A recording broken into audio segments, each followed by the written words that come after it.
I'd like to request Department of Home Affairs to come and address the gathering today. I would request Tara Kavanagh and Kathleen McPherson to please come on the stage. And the stage is all yours, madam. Good evening, everyone. Congratulations to AAERI on 23 successful years, and thank you very much for providing me an opportunity to address you this evening.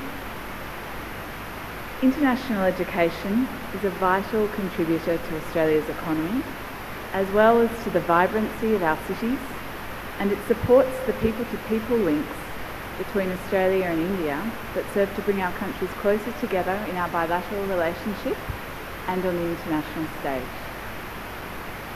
I was delighted to accept your invitation to speak tonight and to see the topic of your President's speech, because I see great alignment in our thinking that safeguarding Australia's quality education sector is a shared responsibility.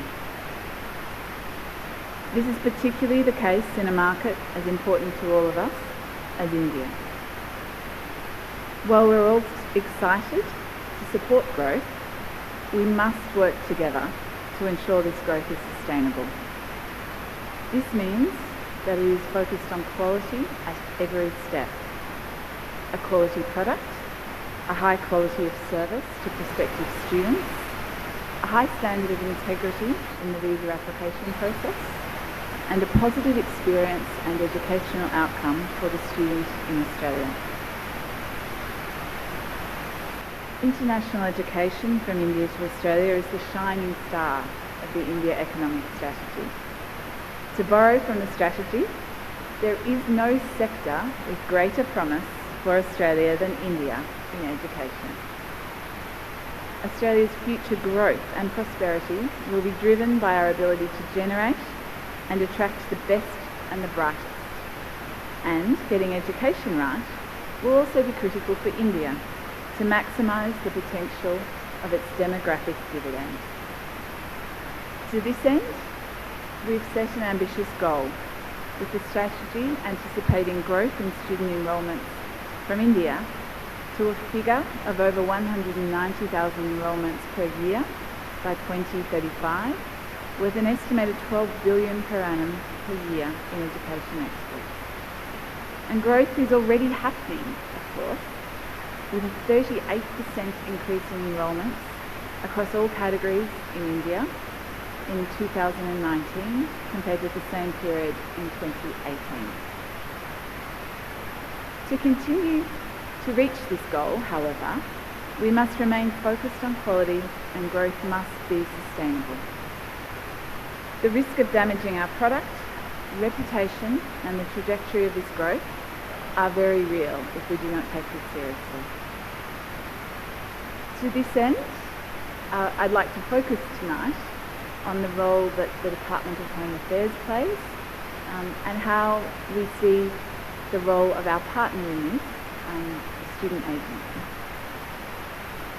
The Australian Department of Home Affairs role, of course, is to facilitate the movement and stay of people to Australia and to support the Australian economy and strengthen social cohesion. Things do play a part in facilitating the flow of students to Australia, but our role is also greater than just facilitating growth. The Department has an obligation to protect Australia's border as well as facilitating legitimate travel. The requirements of a student visa cover a broad range of criteria which relate not only to the ability of the student to support themselves in Australia, but which also consider the impact of the stay on the Australian community. To this end, the Department works closely across government to ensure our settings are carefully considered from a policy perspective, and also so that we're able to manage integrity issues operationally. And I'm pleased this evening to be joined by some of our colleagues in that, of course from the Department of Education and Training. Education agents are one of the partners in this, and they play an important role in not only recruiting students effectively, but ensuring the flow of students recruited are genuine and are likely to meet the requirements set by government agencies. Agents play an integral role in the visa process, sitting between the education provider, the student and the Department of Home Affairs. In particular, they play a critical role in maintaining high quality visa applications. Associations such as AAERI are important and must continue to encourage their members to strive for excellence in this respect. I thank AAERI for the work that they continue to do in this respect.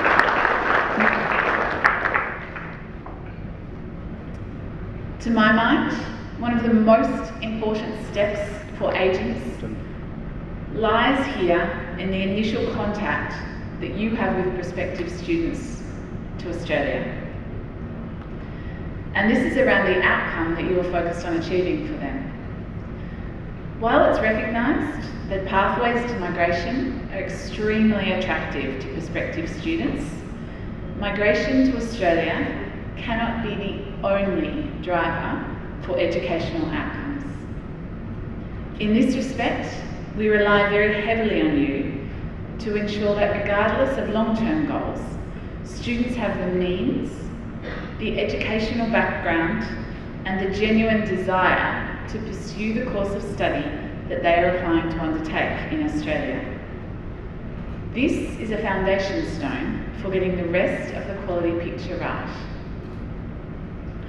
We recognise, of course, that even when this step is done well, agents are also dealing with a complex environment at the visa application stage. And this is where we need to work extremely closely together to manage risk. In a caseload as large as the student visa program, risk can be complex and evolving, and is becoming more so as fraud becomes more sophisticated. In recent months, we have unfortunately started to see signs that this risk threatens sustainable, continued growth. And this is where we will need your continued focus in the months and years ahead. In Nepal, where growth has been perhaps most marked in recent years, our assessments are showing a significant prevalence of non-genuine claims. We're also finding that since asking for supporting documents under streamlined arrangements, the application rate has dropped. We acknowledge there are potentially many reasons for this, and we intend to monitor the situation very closely. In India, we're also starting to see some worrying signs. Document fraud, fraud related to English language testing, in particular, imposters, non-genuine claims, and also non-genuine subsequent marriages are all on the rise. Anecdotally, we're also starting to see some signs of increased non-compliance with student visa conditions once students reach Australia. There are examples of students who have not been counselled well, or when being placed in their courses, either through simple poor quality advice, or sadly, in some cases, through outright gaming of the system. To this end, education agents are an excellent example to be on the lookout for signs of fraud and organised malpractice. For example, through some of the coordinated provision of fraudulent documents that I've just mentioned. We encourage you to talk to us and tell us when you see patterns or behaviours of concern. We encourage you to conduct your own tailored analysis, focused on your needs and with the appropriate agility to respond to emerging risks you identify for your own applications. This may be based on local knowledge, your own data, your own knowledge, or any other information that you have access to.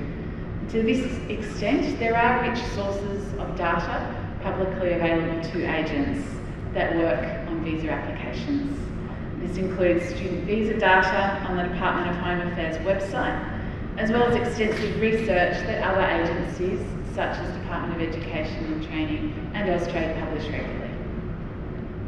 We are committed to engaging with you on this issue and to working with you to tell you what we are seeing and what to be on the lookout for, and we encourage you to do the same. We are also ramping up our engagement with education providers as they visit India, so that we can ensure that they are also in close touch with the trends that we are seeing. To conclude, I greatly look forward to working with you in the coming months and years to address these risks together, to proactively ensure that we can achieve sustainable growth. And while some of my comments tonight may seem on the negative side, I am overwhelmingly optimistic that through a joint focus and a shared commitment to this task, together we can safeguard the quality of the Australian education sector. Thank you.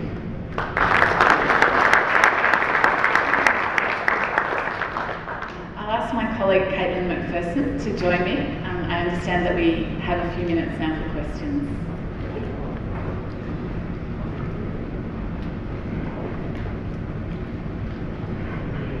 Education agents are an important link, and thank you very much for recognizing the efforts which we have been trying to put it in the right way. Sometimes we do get skewed, but the intent is just to move forward in the right direction. I will leave it to my colleagues Balaji and Rupesh to take the questions, but in a generic sense, let me give you a brief background as to what's happening on the ground. There is a strong perception that the profile of students, what the DHA accepts currently for July and August intake, has changed. If the same student had applied in February or March, visa would have been extremely easy. Now the profile has changed, the requirements have changed, and somewhere we are not able to read between the lines. So I think you are the best judge to answer that, and my colleagues Rupesh and Balaji will be able to guide further.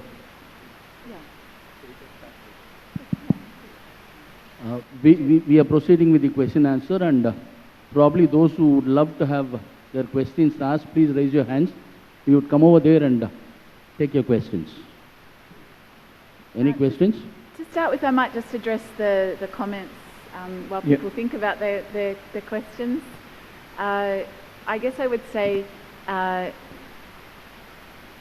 looking at some of my notes in the office today, it was interesting that following every peak period, we get the comment that refusals have gone up. And of course, some of this is simple maths, right? With growth in the realm of 40% per year, most of that growth is going to be felt during a peak period, and in sheer numbers, both grants and refusals go up. But the other thing I would say is, yes, off the back of some of these trends that we've seen around fraud and integrity concerns, where we find that fraud, we will refuse the application. This is not based on any secretive special profiling that we're doing in the office. We assess every case on a case-by-case basis, but where we find that fraud, yes, we will generally look at similar applications with similar documents and dig a bit deeper into those cases. And what we are finding is, as I said, we might assess, if we find one example of fraud, we will refuse the application. We'll look at similar applications, and sadly we're seeing some of that fraud repeated. And so we will also need to refuse those applications. I think, as I said, in terms of, there's no profile of student I can give you, but what I would say is that we would like agents to help us with a very strong focus on addressing the integrity of English language documents. Imposters is a big issue for us there. We would like agents to assist us in ensuring that I guess that early work is done with students on making sure that they genuinely understand what they're going to study and that it's in line with their personal circumstances. Sadly, at the very low quality end of applications, we are seeing students who don't know what course they're going to study.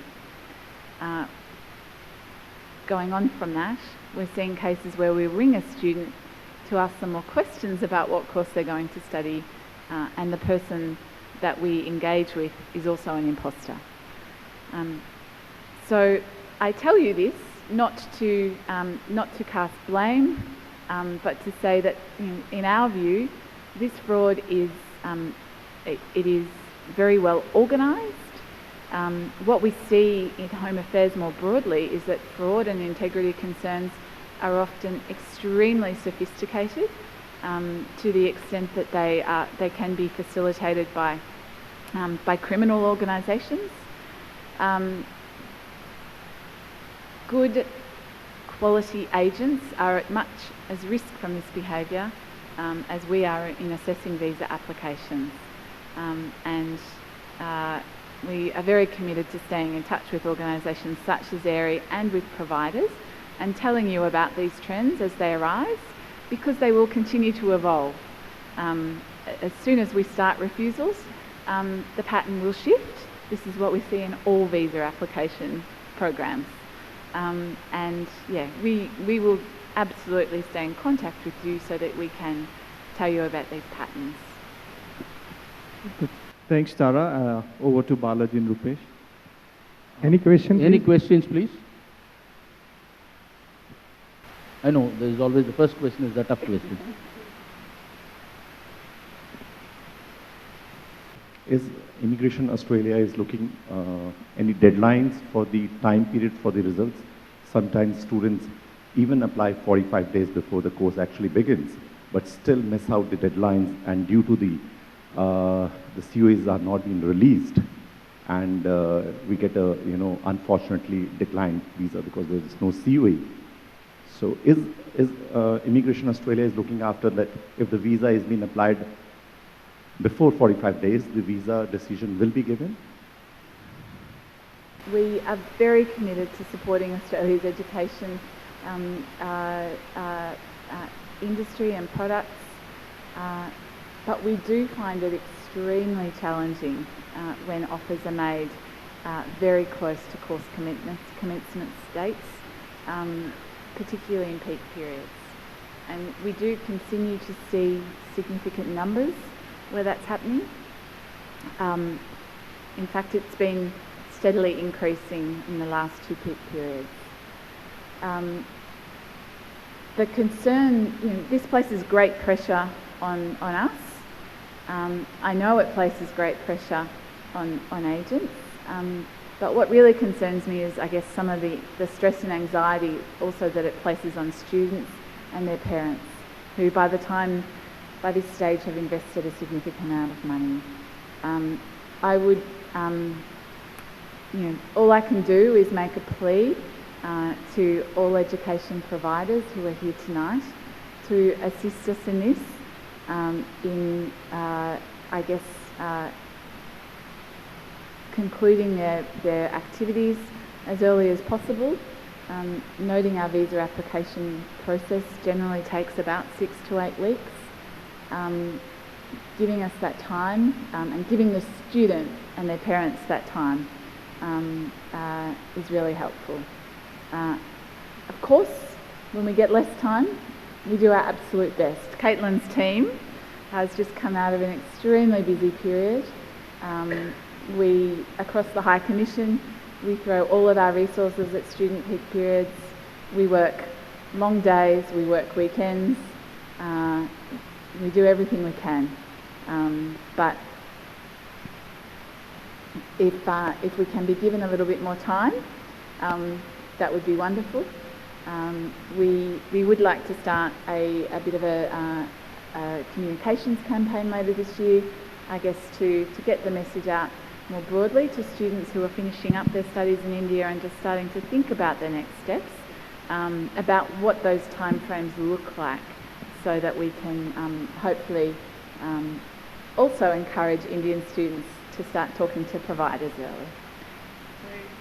Thanks. I'll just add to that. So in terms of like a good rule of thumb for when to lodge, it's usually 6 weeks from the course commencement date. It allows us to sort of factor in any requests for any extra information that we might require from the visa applicant. This past peak period, we experienced 99% of our lodgements were within that 6-week period. So it placed a fair bit of pressure on our office, particularly when we aren't resourced as well as we'd love to be. But we always sort of try, and if there's an impending course commencement, we do try and meet those expectations, but it's not always, it puts a fair bit of pressure on the student. So if 6 weeks out is possible, that would be absolutely ideal for the next intake.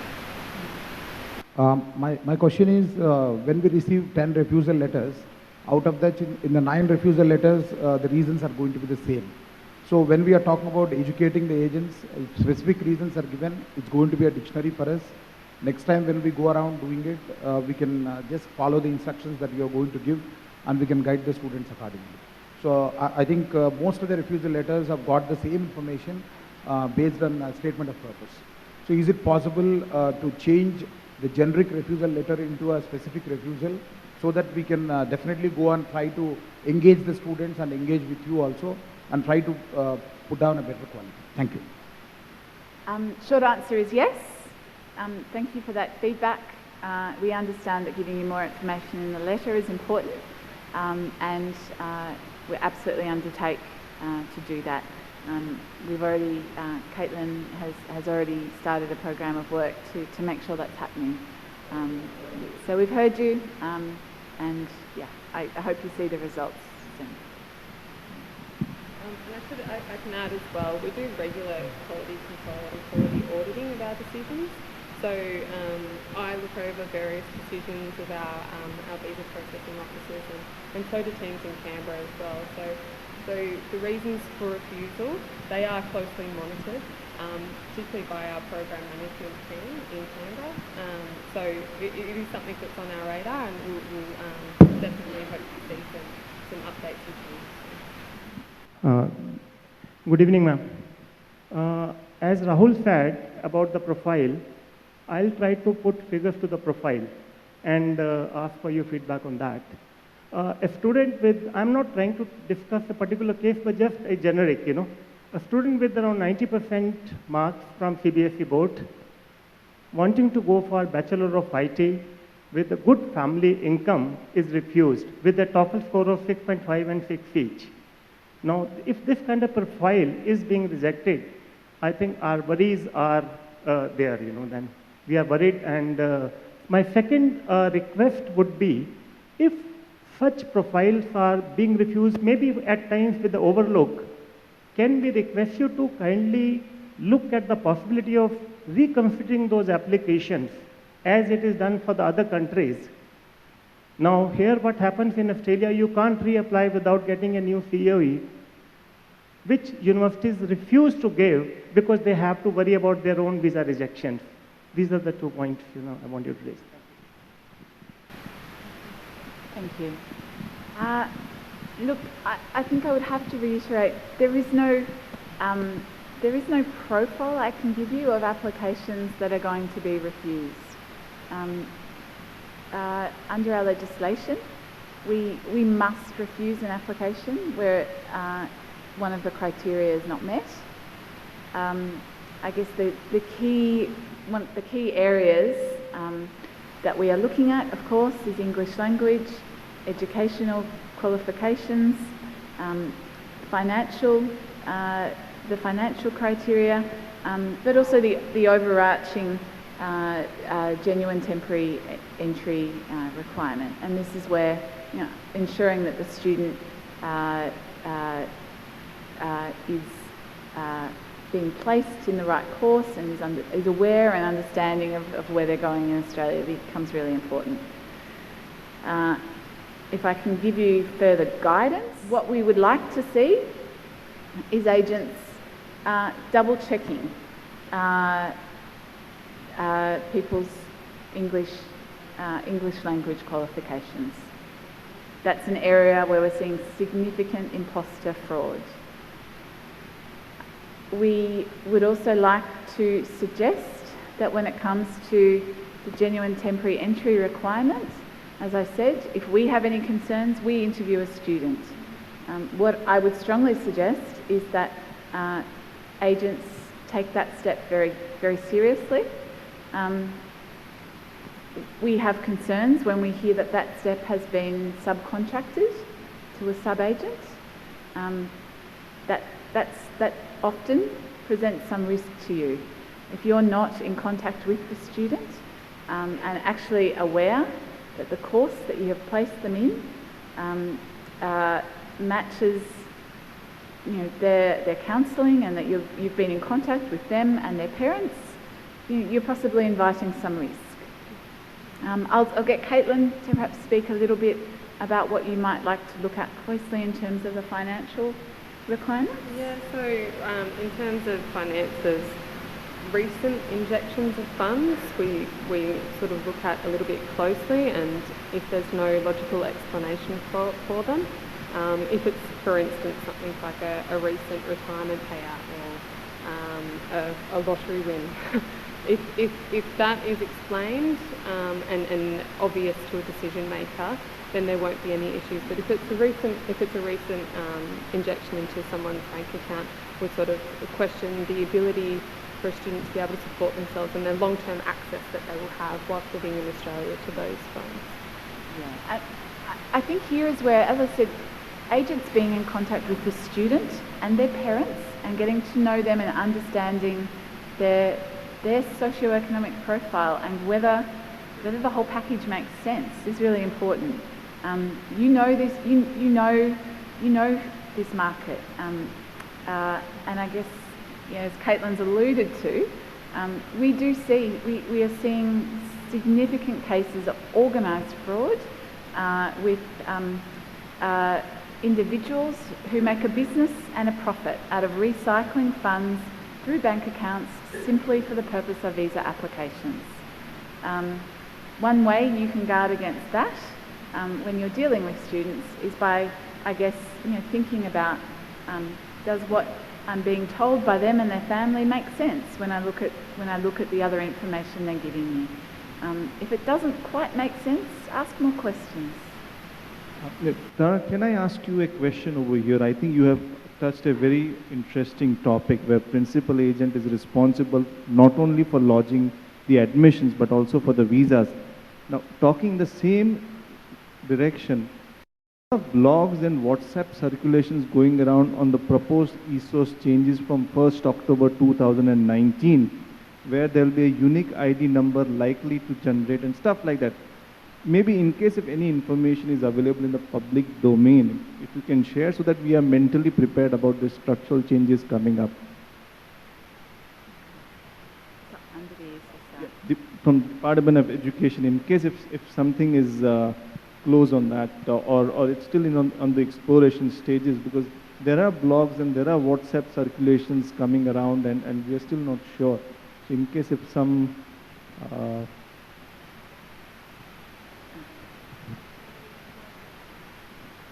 Thank you very much. I'll pass this to my colleagues from Department of Education and Training, because that particular legislation falls under their portfolio. Thanks very much. So my name's Jacqueline Lane. I'm from the Department of Education. So the new ESOS regulations come out on the 1st of October. There are 4 changes that will affect education providers. With those changes, the biggest one is that providers will have to nominate the agent that actually made the enrolment. The other 3, I can't remember off the top of my head, and I don't have my notes with me right now, but I'm happy to take questions on that at a later time. Thank you very much. So whenever any information is there, we will just circulate to the members. But I think it's a very interesting topic and just wanted to be mentally prepared. Sure. Tara, thank you for your feedback about my colleague has asked for the questions. After the refusal of the application, that decision which is made by the Department of Home Affairs, that's the final decision.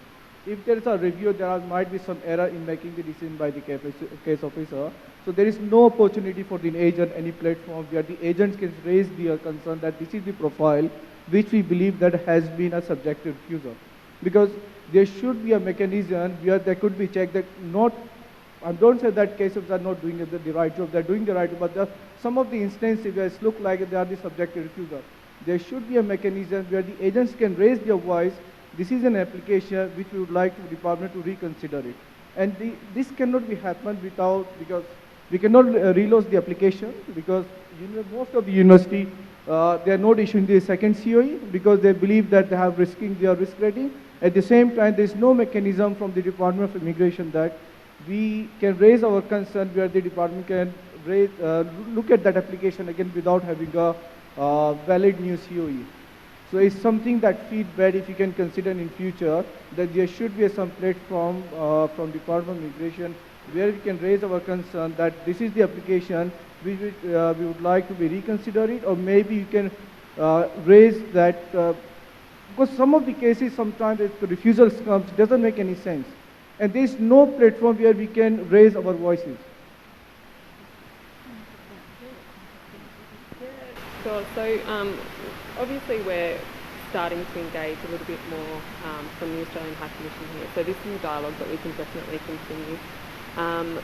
In terms of feedback to the department, there's a global feedback unit, and if you strongly feel that there's a jurisdictional error with a decision, you're more than welcome to submit that refusal decision to them for consideration, and that's passed directly onto us. And it's part of our review processes that we'll go through the decision and we'll consider ourselves whether it is one that should be open for decision. So it's always open to an applicant to relodge again and address the reasons for refusal in the previous decision. So obviously we've had a bit of a discussion here already about reasons for refusal. And we're hoping to unpack that a little bit further and provide you with a little bit more information in our refusals going forward. So that might assist in applicants who are willing to relodge a second application and be able to address the reasons for the previous refusal. Caitlin and Tara, thank you very much. I think there are a number of takeaways from your session today. The fact that you have been open to the idea of including a little bit more detailed refusal letters, I think that's a massive, massive advantage for us. When a student gets refused, we are really at loss of words as to what could have gone wrong. And sometimes institutions do allow relodgement of applications if they know that there is a likelihood of it going through the second time. So thank you very much, and I think that's a fantastic achievement for our session today.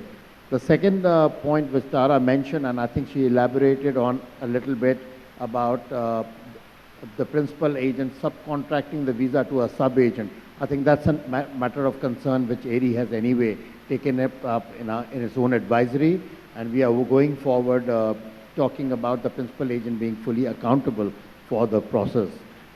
You've talked a little bit about fraud. In fact, you talked quite a bit about fraud. Some of our members say that our refusal letters don't really tell us about the fraud. They give a refusal letter. So we really don't know whether there was a fraud or there wasn't a fraud. So if there is a fraud, I think it's much better to identify the fraud and mention the fraud, and then the institutions can also pull up their agents for that fraud which might have happened in their offices.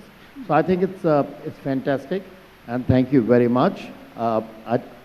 If there is no other burning question, is there any? I think is that okay? And I think there was a question about the profile of the student and the things, and you're taking it on board.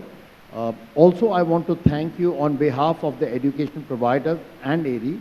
There was a time your office was not very open to institutions coming in and talking to your office. Of course, AAERI has been acting as a bridge between institutions and your office. We have been talking to you over a long period of time about being able to listen to the institutions when they walk in. And thank you very much. I believe you've started meeting them from time to time. So thank you very much.